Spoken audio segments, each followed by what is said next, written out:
നമുക്ക് എല്ലാ ദിവസവും ഒരേപോലെ ഉണ്ടാവില്ല അല്ലേ. ഇന്ന് എനിക്ക് അങ്ങനത്തെ ഒരു ബാഡ് ഡേ പോലെ തോന്നി. എണീക്കുമ്പോഴത്തേക്ക് തന്നെ ഒരുമാതിരി നെഗറ്റീവ്. അതെല്ലാം കഴിഞ്ഞ് ചായം കുടിക്കാൻ ഒരു മൂടില്ല. അപ്പോൾ ഞാൻ വിചാരിച്ചു പപ്പായ പീലയിൽ തിന്നാന്ന്. അങ്ങനെ പീലാക്കുമ്പോൾ ആ പീലർ എൻ്റെ ബ്ലേഡും പോയി. അപ്പം ഞാൻ ആലോചിക്കുന്നത് സത്യമല്ലേ, നമ്മൾ ഒരു നെഗറ്റീവ് എന്ന് വിചാരിച്ചാൽ പിന്നെ ആ ഡേ തന്നെ ഫുള്ള് നെഗറ്റീവ് ആയിരിക്കും. അതെല്ലാം കഴിഞ്ഞിട്ട് ഈ പീൽ ചെയ്യുമ്പോഴത്തേക്ക് പുറത്തുനിന്ന് എന്നോട് ചോദിക്കുന്നുണ്ട് 2 സുന്ദരികൾ, നീ എന്താക്കുന്നടാ, കുറേ സമയമായല്ലോ തട്ടുന്ന മുട്ടുന്ന സൗണ്ട് കേൾക്കുന്നതെന്ന്. അങ്ങനെ അവർക്ക് ഞാൻ കട്ട് ചെയ്ത് കൊടുക്കുകയാണ്. ഇതാണ് സുന്ദരി 1. അപ്പോൾ സുന്ദരി 1 കഴിക്കുന്നുണ്ട്. കഴിച്ചിട്ട് അത്യാവശ്യം കുഴപ്പമില്ല എന്ന് പറഞ്ഞു. സുന്ദരി 2 കഴിച്ചു. അപ്പോൾ ഇത് റെഡ് ലേഡിയാണ് ബ്രീഡ്, പപ്പായൻ്റെ. നല്ല ടേസ്റ്റാണ്, നല്ല മധുരം. അപ്പോൾ അവർക്കെല്ലാം കഴിച്ചിട്ട് ഞാനിങ്ങനെ ബോറടിച്ചിരിക്കുമ്പോൾ കമല വന്നു. കമല നമ്മളാടലൊരു പട്ടിയാണ്. അപ്പോൾ അവൾക്ക് ചിപ്സ് കൊടുത്തു. പക്ഷേ ആ ചിപ്സ് അവൾക്ക് വേണ്ട പോലും. പിന്നെ എനിക്ക് ചിക്കൻ കൊടുക്കാൻ കഴിയുമല്ലോ, ഞാൻ കൊടുത്തിട്ടാ.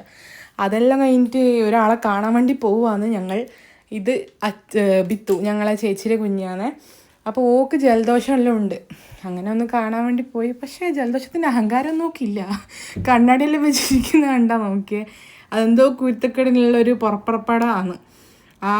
ഒരു നെയിൽ പോളിഷിൻ്റെ കുപ്പിയും പിടിച്ചിട്ട് എല്ലാവർക്കും വെക്കാൻ ഓടിക്കുന്നത്. അങ്ങനെ അമ്മ ഒഴിഞ്ഞു. പക്ഷെ ഓളിങ്ങനെ കരയുന്നത്, എനിക്ക് കൈ വേണം എന്നാ. അവസാനം ഞാൻ കൈ കൊടുത്തു അവക്കെന്ന് പറഞ്ഞിട്ട്. അതെല്ലാം കഴിഞ്ഞിട്ട് വാങ്ങുമ്പോഴത്തേക്കും ഒരു മൈൻഡ് തന്നെ ഒരു റിഫ്രഷായി. ഇങ്ങനെ കുട്ടികളെ കളി അതെല്ലാം കാണുമ്പോഴത്തേക്കും ജസ്റ്റ് എ കാം ഡേ പോലെ തോന്നി. അപ്പോൾ that's it for today. Bye bye.